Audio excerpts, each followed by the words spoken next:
Ayatollah আল খামিনির মৃত্যুর পিছনে বিএনপির হাত রয়েছে বলে জানিয়েছেন ভারতীয় শুক্রাণুতে জন্ম নেওয়া উবাইদুল কাওয়া।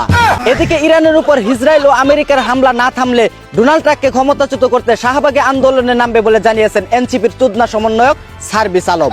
এই আন্দোলনে সাবমেরিন হিসাবে ব্যবহার করা হবে হ্যান্ডেল মিরাজের মেশিন। দুবাইয়ে ইরানের হামলায় আহত হয়েছেন পর্ন তারকা জনি সিন্স।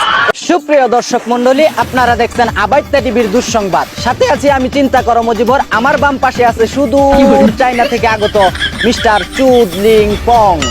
শুরুতেই শুনবেন বিস্তারিত। আয়াতুল্লাহ আল খামিনির মৃত্যুর পিছনে বিএনপির হাত রয়েছে বলে জানিয়েছেন ভারতীয় শুক্রাণুতে জন্ম নেওয়া উবাইদুল কাওয়া। এদিকে ইরানের ক্ষেপণাস্ত্র হামলায় অগ্নিদগ্ধ কুত্তা লীগের দালালি করা প্রথম আলো। ভবনের ভিতরে থাকা চুদনা সাংবাদিকদের দেখতে গেলেন জাতিসংঘের মহাসচিব সালাউদ্দিন। তিনি আন্তর্জাতিকভাবে তীব্র নিন্দা ও দুঃখ প্রকাশ করেছেন।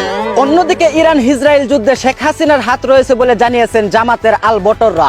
ভারতে থাকা শেখ হাসিনার বাসভবনকে লক্ষ্য করে বাংলাদেশ থেকে বেম্বু মিসাইল ছাড়বে এনসিপি, জানিয়েছেন এনসিপির মুখ্য সমন্বয়ক ডারবি নাসির। এদিকে ইরানের উপর ইসরায়েল ও আমেরিকার হামলা না থামলে ডোনাল্ড ট্রাম্পকে ক্ষমতাচ্যুত করতে শাহবাগে আন্দোলনে নামবে বলে জানিয়েছেন এনসিপির চুদনা সমন্বয়ক সার্ভিস আলম। এই আন্দোলনে সাবমেরিন হিসাবে ব্যবহার করা হবে হ্যান্ডেল মিরাজের মেশিন। এতক্ষণ শুনছিলেন দেশের সংবাদ, এখন শুনবেন আন্তর্জাতিক। দুবাইয়ে ইরানের হামলায় আহত হয়েছেন পর্ন তারকা জনি সিন্স। এতে করে তার ভক্তবিন্দুরা হ্যান্ডেল মারতে না পেরে তীব্র নিন্দা ও ক্ষোভ প্রকাশ করেছেন। এদিকে ইসরায়েলের কিছু হলে গোবর হামলা করবে বলে জানিয়েছেন ভারতের চা বিক্রি করে গোমূত্র খাওয়া প্রধানমন্ত্রী নরেন্দ্র মোদী।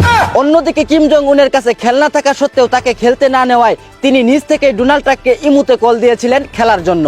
লুট কোলাতে পারবে না বলে ভয়ে কল রিসিভ করেননি আমেরিকার প্রেসিডেন্ট ডোনাল্ড ট্রাম্প। এই ছিল আবাইত্তা টিভির দুঃসংবাদ। এতক্ষণ সাথে থাকার জন্য ধন্যবাদ। ভিডিওটি ভালো লাগলে উড়াদুরা শেয়ার করে দিন। বিনোদনকে বিনোদন হিসেবে দেখুন। আবাইত্তা টিভিকে ফলো করে রাখুন।